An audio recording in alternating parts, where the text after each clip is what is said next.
എല്ലാവർക്കും പുതിയൊരുള്ളിലേക്ക് സ്വാഗതം. ഇന്ന് നമ്മൾ ഉണ്ടാക്കാൻ പോകുന്നത് ഓണം സ്പെഷ്യലാണ് ഗൈസ്. ഓണം സ്പെഷ്യൽ ഇഞ്ചിക്കറിയാണ് ഗൈസ് ഉണ്ടാക്കാൻ പോകുന്നത്. ഇന്ന് രണ്ടാം ഓണം അല്ലേ ഗൈസ്. ഞങ്ങൾ 2 കളർ അപ്പം ഇട്ടിട്ടുണ്ട്, അവിടെ ഇട്ടിട്ടുണ്ട് ഗൈസ്. ഈ വീഡിയോ ഇഷ്ടപ്പെട്ടാൽ ലൈക്ക് ചെയ്യണം, ഷെയർ ചെയ്യണം, സബ്സ്ക്രൈബ് കൂടെ ചെയ്യണം, ആ ബെല്ലൈക്കൺ അമർത്തണം. നമുക്ക് നേരെ വീഡിയോയിലോട്ട് പോകാം.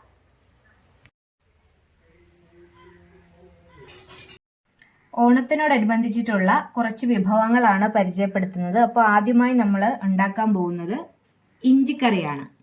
ഇഞ്ചി നമ്മൾ ഇതുപോലെ പല രീതിയിൽ ഇഞ്ചിക്കറി വെക്കാറുണ്ട്. ഇഞ്ചി ഇതുപോലെ ചെറുതായിട്ട് അരിഞ്ഞെടുത്ത് തേങ്ങയും കൂടി ഇട്ട് വറുത്ത് ആണ് ഞങ്ങൾ ഇവിടെ ഇഞ്ചിക്കറി വെക്കുന്നത്. ആ ഒരു ഇഞ്ചിക്കറിയാണ് പരിചയപ്പെടുത്തുന്നത്. തേങ്ങ ഇല്ലാതെ ഇഞ്ചിക്കറി വെക്കാൻ പറ്റും. ഇപ്പം നമ്മൾ വെക്കുന്നത് തേങ്ങ ഇട്ടിട്ടുള്ളതാണ്. അപ്പോൾ അതിൻ്റെ ഇൻഗ്രീഡിയൻസ് നമുക്കൊന്ന് നോക്കാം. ഉള്ളി ഒരു 10 ചെറുള്ളിയോളം എടുത്ത് അരിഞ്ഞു വെച്ചിട്ടുണ്ട്. പിന്നെ ഒരു 10-15 പച്ചമുളക് അരിഞ്ഞു വെച്ചിട്ടുണ്ട്. ഒരു അരമുറി തേങ്ങ, അതുപോലെ തന്നെ ഒരു നെല്ലിക്ക വലുപ്പത്തിനുള്ള പുളി, ലേശം മുളക് പൊടി, പിന്നെ ഒരു നുള്ളു കായം, ഉപ്പ്, ലേശം മഞ്ഞൾപ്പൊടി, ഇത്രയും ഇട്ടാണ് നമ്മൾ ഉണ്ടാക്കാൻ പോകുന്നത്. അപ്പോൾ നമുക്ക് ഇഞ്ചിക്കറിയിലേക്ക് കടക്കാം. നമ്മൾ ആദ്യം തന്നെ നമ്മൾ എടുത്ത തേങ്ങായും അതുപോലെ തന്നെ നമ്മുടെ ഈ അരിഞ്ഞു വെച്ചിരിക്കുന്ന ഇഞ്ചിയും ചെറുള്ളിയും കൂടി നമ്മൾ വഴറ്റിയെടുക്കണം. ഇത് നന്നായിട്ട് നമ്മൾ വറുത്തെടുക്കണം. ഇത് ഓരോരോ ഇൻഗ്രീഡിയൻസ് വെച്ചും വറുത്തെടുക്കാം. നമ്മൾ വീട്ടിലുണ്ടാക്കുന്നത് ഇപ്പം ഇങ്ങനെയാണ്. നമ്മളെല്ലാം കൂടി മിക്സ് ചെയ്തെടുക്കുവാണ്. ഇത് ഇടുന്ന കൂട്ടത്തിൽ നമ്മൾ ഒരു 2-3 പെരിഞ്ചീരകം കൂടി ചേർക്കുന്നുണ്ട്. സാധാരണ ചേർക്കത്തില്ല പെരിഞ്ചീരകവും. അതുപോലെ തന്നെ അതേ 3-4 മല്ലി കൂടി ചേർക്കും. എന്നിട്ട് ഇത് നന്നായിട്ട് നമ്മൾ വഴറ്റിയെടുക്കണം. നന്നായിട്ട് ഇതിലേക്ക് നമ്മൾ അരിഞ്ഞു വെച്ചിരിക്കുന്ന പച്ചമുളകും അതുപോലെ തന്നെ കറിവേപ്പിലയും കൂടി ചേർത്ത് കൊടുക്കുകയാണ്. പിന്നെ ഇത് നന്നായിട്ട് വറുത്തെടുക്കണം. നല്ല ഗോൾഡൻ ബ്രൗൺ കളർ ആവുന്നത് വരെ നമ്മൾ അരിയണം. ഇഞ്ചി ഇങ്ങനെ അല്ലെങ്കിൽ കൊത്തിയരിഞ്ഞു എടുത്താലും കുഴപ്പമില്ല കേട്ടോ. ചെറിയ ചെറിയ പീസാക്കി കൊത്തി അരിഞ്ഞാലും കുഴപ്പമില്ല. നമുക്കിതിലേക്ക് 1 സ്പൂണോളം മഞ്ഞൾപ്പൊടി ഇട്ട് കൊടുക്കാം. പിന്നെ നമ്മൾ കുറച്ച് കായപ്പൊടിയും കൂടി ചേർക്കുവാണേ. കായ ഓപ്ഷനിലാണ്, വേണ്ടവർക്ക് ചേർത്താൽ മതി. ഒരു നുള്ളു കായവും കൂടി ചേർത്തിട്ടുണ്ട്. പിന്നെ നമ്മൾ തീ ഓഫ് ചെയ്തതിന് ശേഷം ഇതിലേക്ക് കുരുമുളക്, ഒരു ലേശം എരിവിന് വേണ്ടി സ്പൈസിക്ക് വേണ്ടിയിട്ട് കുരുമുളകും പൊടിയും ചേർക്കുന്നുണ്ട്. പിന്നെ ആവശ്യത്തിന് 1 സ്പൂണോളം മുളക് പൊടിയും കൂടി ചേർക്കുന്നുണ്ട്. തീ ഓഫ് ചെയ്തിട്ട് വേണം ഇത് ചേർക്കാൻ. ഇനി ഇത് നന്നായിട്ടൊന്ന് അരച്ചെടുക്കണം.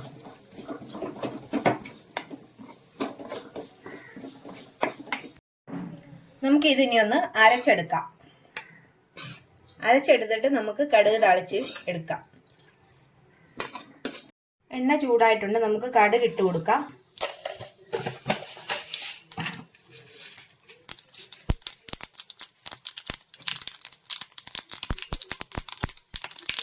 കടുക് പൊട്ടി വരുമ്പോൾ നമുക്ക് അതിലേക്ക് ഉണക്കമുളക് ഇടാം.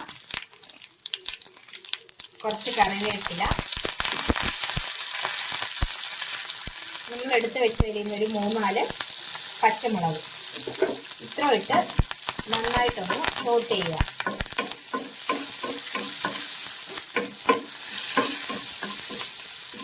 നമുക്കിതിലേക്ക് നമ്മൾ അരച്ചു വെച്ചിരിക്കുന്ന ഇഞ്ചിയും തേങ്ങയും എല്ലാം കൂടി നമ്മൾ വറുത്ത ആ സാധനം എല്ലാം കൂടി ചേർക്കണം.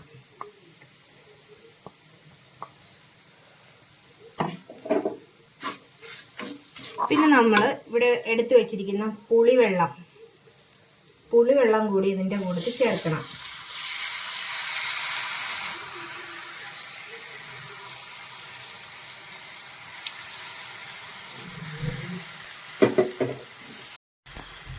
പുളിവെള്ളം കൂടി ചേർത്ത് നമ്മളിതെല്ലാം കൂടി മിക്സ് ചെയ്ത് കൊടുക്കണം.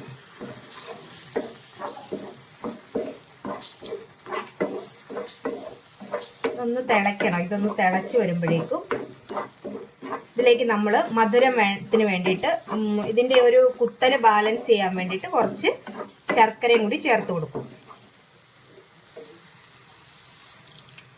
ഒന്ന് തിളച്ചോട്ടെ.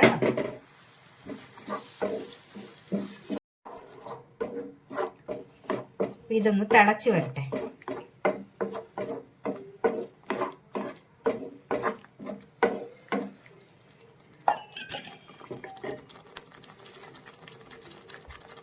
നമ്മൾ ഇതിലേക്ക് ആവശ്യത്തിന് ഉപ്പ് ചേർത്ത് കൊടുക്കുക.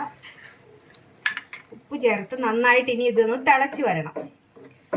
ശർക്കര നേരത്തെ പാനിയാക്കി വെച്ചിട്ടുണ്ടെങ്കിൽ ശർക്കര പാനി ഒഴിച്ചാൽ മതി. അല്ലെങ്കിൽ നമുക്ക് ഈ ശർക്കര കൂടി ഇതിനകത്തോട്ട് ചീകി ചേർക്കാം. കുറച്ച് അല്പം ശർക്കര ചേർത്താൽ മതി.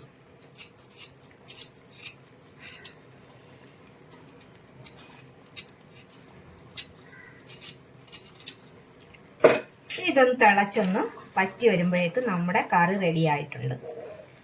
സാധാരണ ഇഞ്ചിക്കറി വെക്കുമ്പോൾ നമ്മൾ ഇഞ്ചിയും അതുപോലെ തന്നെ ഉള്ളിയും പച്ചമുളകും മാത്രമേ എടുത്ത് ചെയ്യാറുള്ളൂ.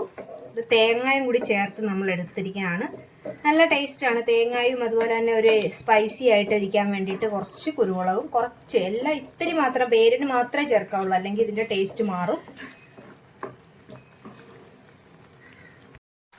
നമ്മുടെ ഇഞ്ചിക്കറി ഇവിടെ റെഡി ആയിട്ടുണ്ട് കേട്ടോ. നല്ല ടേസ്റ്റി ആയിട്ടുള്ള ഇഞ്ചിക്കറി, തേങ്ങ ചേർത്തിട്ടുള്ള ഇതുപോലെ ഇഞ്ചിക്കറി ഒന്ന് വെച്ച് നോക്കിയിട്ട് ഞങ്ങളുടെ വീഡിയോയ്ക്ക് താഴെ ഒന്ന് കമൻറ്റ് ചെയ്യണം. ഞങ്ങളുടെ വീഡിയോ ഇഷ്ടമായെങ്കിൽ ലൈക്ക് ചെയ്യണം, അതുപോലെ തന്നെ ഷെയർ ചെയ്യണം, സബ്സ്ക്രൈബും കൂടി ചെയ്യണം. അപ്പോൾ അടുത്തൊരു വിഭവമായി വീണ്ടും കാണും വരെ ടാറ്റാ.